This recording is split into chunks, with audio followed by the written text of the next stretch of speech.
오늘 함께 나누실 우리 말씀의 제목은 고난을 기뻐하는 축복입니다.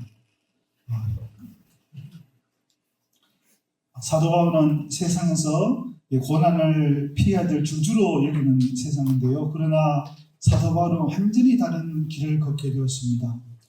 나는 이제 너희를 위하여 받은 고난을 기뻐하고 그리스도의 남은 고난을 그의 몸된 교회를 위하여 내 육체에 채우느라.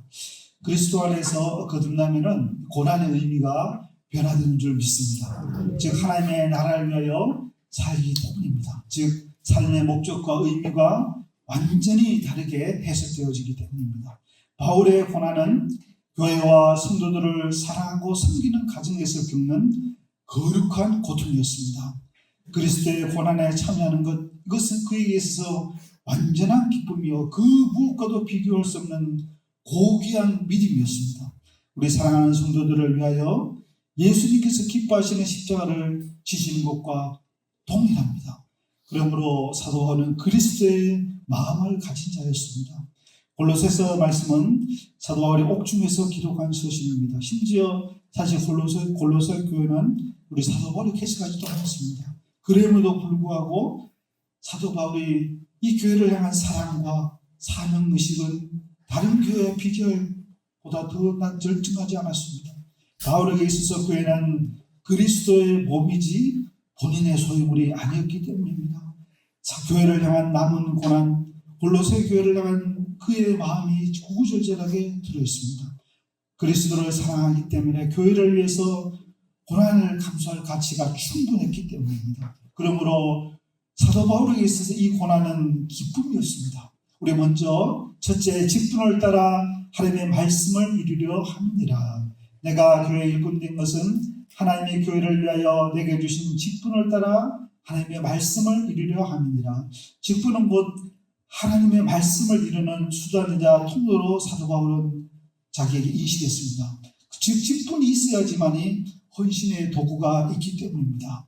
바울은 고난의 사역에도 불구하고 예수 그리스도가 이 직분을 나에게 주셨다고 완전히 선포하고 있습니다. 에베소 말씀은 이 복음을 위하여 그의 능력의 역사하신 대로 내게 주신 하나님의 은혜의 선물을 따라 내가 일꾼이 되었노라. 너무 즐거워하는 사도 바울의 고백을 볼 수가 있습니다.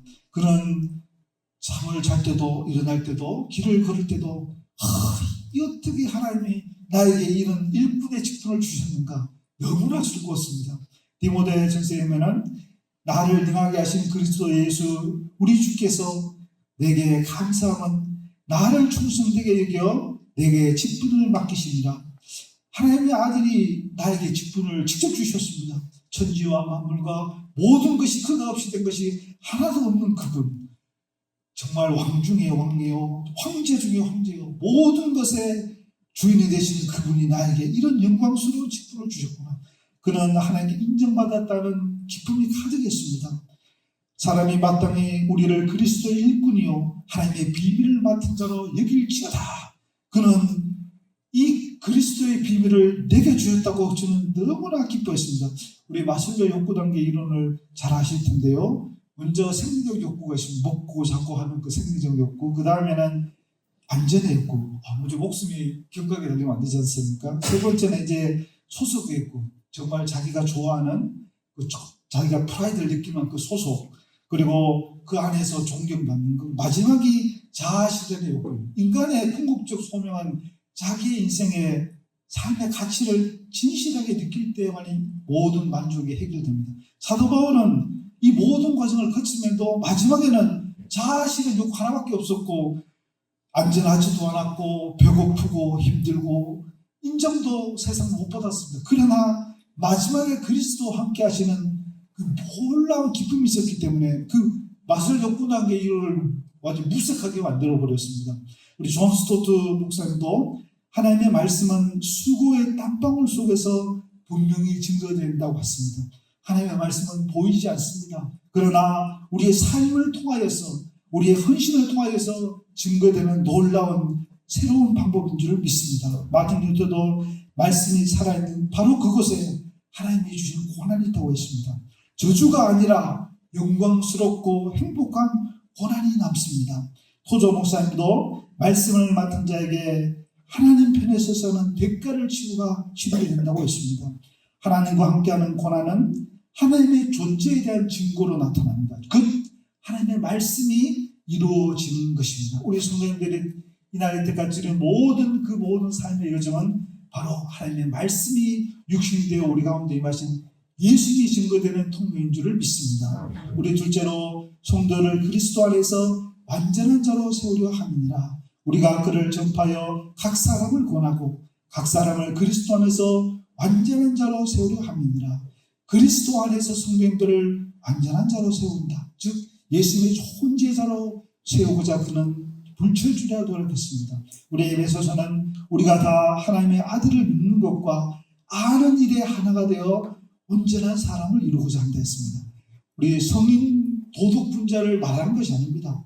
그냥 복음을 단순하게 믿고 이 복음에 순수하게 순종하며 믿음으로 나아가는 제자들, 그것이 바로 복음 안에서 완전한 자입니다. 미국의 월스트리트 저널에 우리 헬리는 우리 기자는 저서요, 우리는 왜 실수하는가 해서 각종 사건들을 20년 동안 다 모은 다음에 분석을 했는데요. 그 핵심은 뭐냐면 자신에 대한 과대평가와 사소한 실수로 인해서 모든 크고 작은 일들이 이룬다고 했습니다. 우리 비행기 사고의 70%, 자동차 사고의 90%, 업무 과실의 90%는 자신을 과신하는 개인의 아주 사소한 실수에서 비롯되었습니다.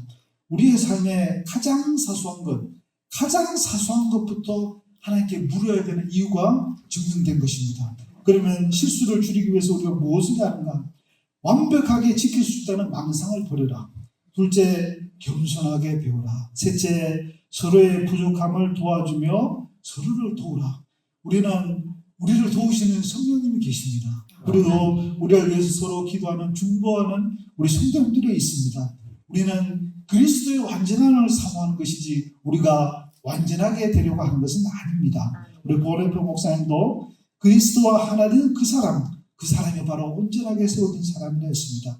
그리스도를 전적으로 의지하는 우리 성도들이 다 될 줄을 믿습니다. 우리 셋째로 힘을 다하여 내가 수고하노라. 이를 위하여 나도 내 속에서 능력으로 역사하시는 이의 역사를 따라 힘을 다하여 수고하노라.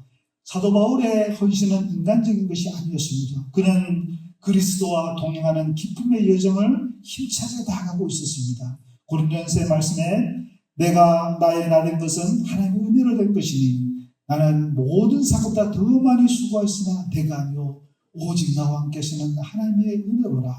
우리 요한복음에 때가 아직 낮이매 나를 보내신 이 일을 우리가 하리하리나 예수님도 말씀하여 주셨습니다. 우리 하나님을 위하여 일을 할 때 그것은 고단한 육신의 노동이 아닙니다. 하나님과 함께하는 동행하는 소풍입니다. 하나님과 동행하는 기쁨이요 데이트인 줄을 믿습니다. 히브리서에 하나님은 너희가 그의 이름을 위하여 나타낸 사랑을 잊지 아니하시느니라. 우리의 헌신은 하나님을 대한 우리의 사랑의 표현이지 강요가 절대 아닙니다. 우리 조지 몰레 목사님도 복음을 위하여 수고할 때 가장 가치 있는 노동이 내 안에서 이루어진다고 했습니다. 토조 목사님도 지친 몸으로 드리는 우리의 예배, 그것이 바로 우리를 향한 진정한 헌신이라고 했습니다. 정말 제가 이번 자료를 살 때가 깜짝 놀랐는데요. 우리 미국의 스탠리 템이라는 분이 계십니다. 이분은 18세에 어느 날 농부의 아내에 그냥 단순한 전도를 받게 되었습니다.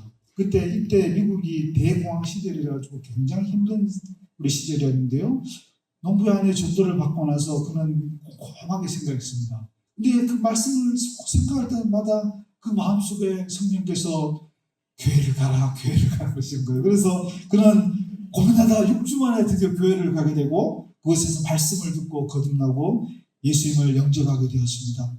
그런데 예수를 영접하고 나니까 믿음이 막 생겼어요. 그래서 사업을 시작했는데 망했어요. 그래가지고 다시 한번 교회 가서 목사님한테 상담을 했습니다. 왜 제 사업이 망했습니까?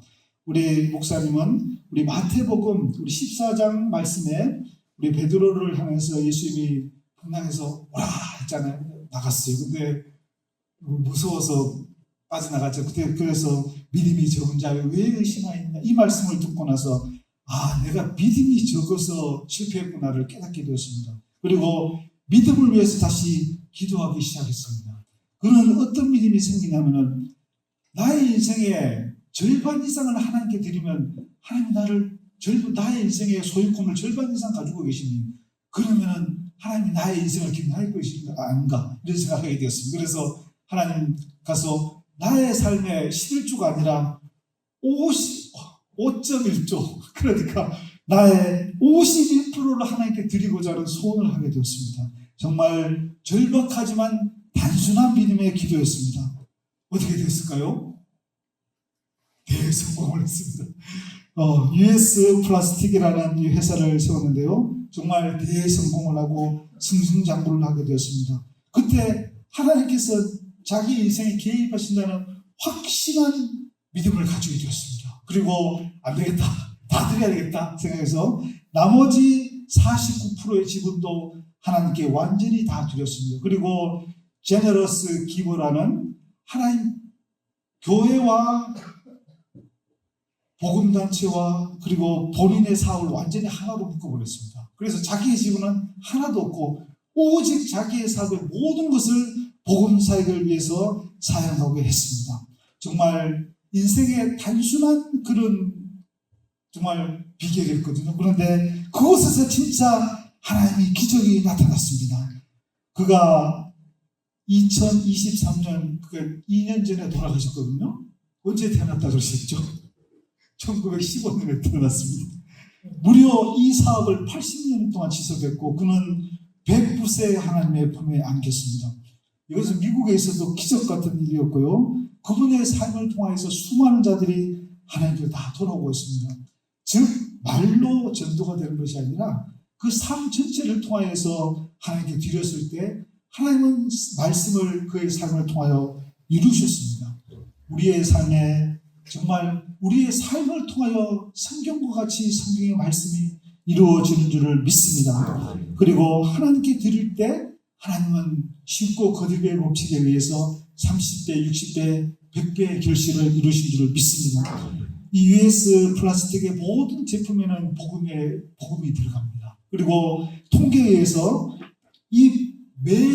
매달 25명 이상의 계속해서 결신자들이 지금도 나오고 있습니다.